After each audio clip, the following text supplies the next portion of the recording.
the night. "Dan, see anything up there?"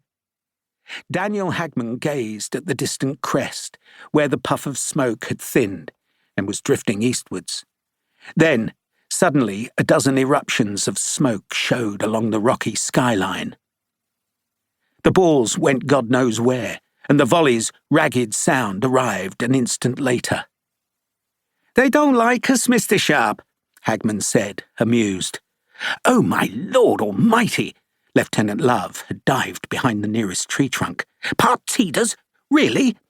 "Really," Sharpe said flatly, then looked back to Hagman. "Say hello back to them, Dan." "A pleasure," Hagman said.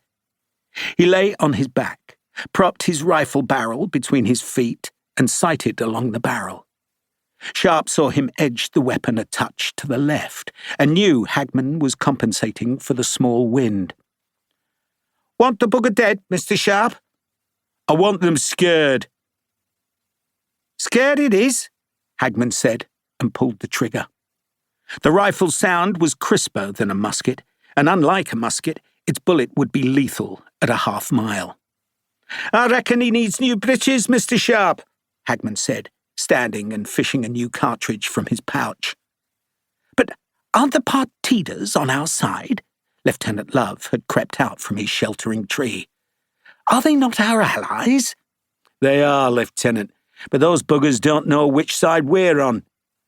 Lieutenant Love peered anxiously at the distant skyline, where small drifts of powder smoke showed against the sky.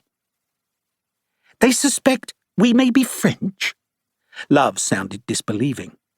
"That's what the buggers think, Lieutenant." "But—" Love began. "They think the British wear red."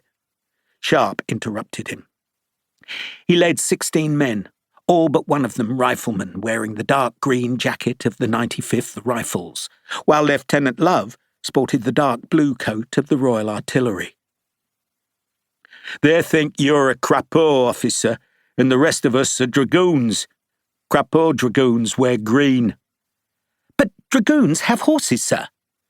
"Dragoons are mounted infantry," Sharpe said, "or supposed to be."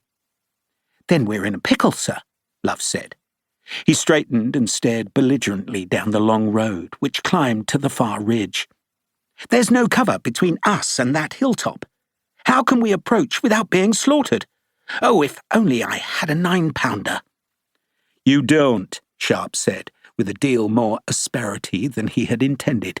But in truth, Lieutenant Courtney de Vere Love was wearing Sharpe's patience thin, a patience already scraped almost bare by this journey deep into enemy-held Spain. Another fusillade of musketry sounded, though none of the balls came close to Sharpe or his men. "I have a thought, sir," Love said eagerly, holding the hilt of his light cavalry sabre. "Try me," Sharpe said. "I have a spare white shirt, sir," Love explained eagerly. "Allow me to fix it to my sabre's tip, and it will serve as a flag of truce." "You think the Partitas will honour a flag of truce?" "They are supposedly Christians," Love said fiercely, "even if they are Romanists." "Lieutenant," Sharpe forced himself to sound patient, "I don't care if they're a band of bloody Methodists. If you walk out there waving a white flag, they'll take it as a sign of weakness and wait for you to get in range and then kill you." "Surely not, sir. Aren't these the very fellows we've been sent to meet?" "Probably," Sharpe allowed, "but they don't know that. And they see a blue uniform and they'll use you for target practice. And you're a big fella." Lieutenant Love was at least a foot taller than Sharpe, though hardly big because he was as thin as a ramrod. "I'd hate to lose you," Sharpe added unconvincingly. Lieutenant Love looked crestfallen. "Then what do we do?" "Whatever Mr. Sharpe suggests," Harper said firmly. "We go round the buggers," Sharpe said, "but first we pull back into the trees."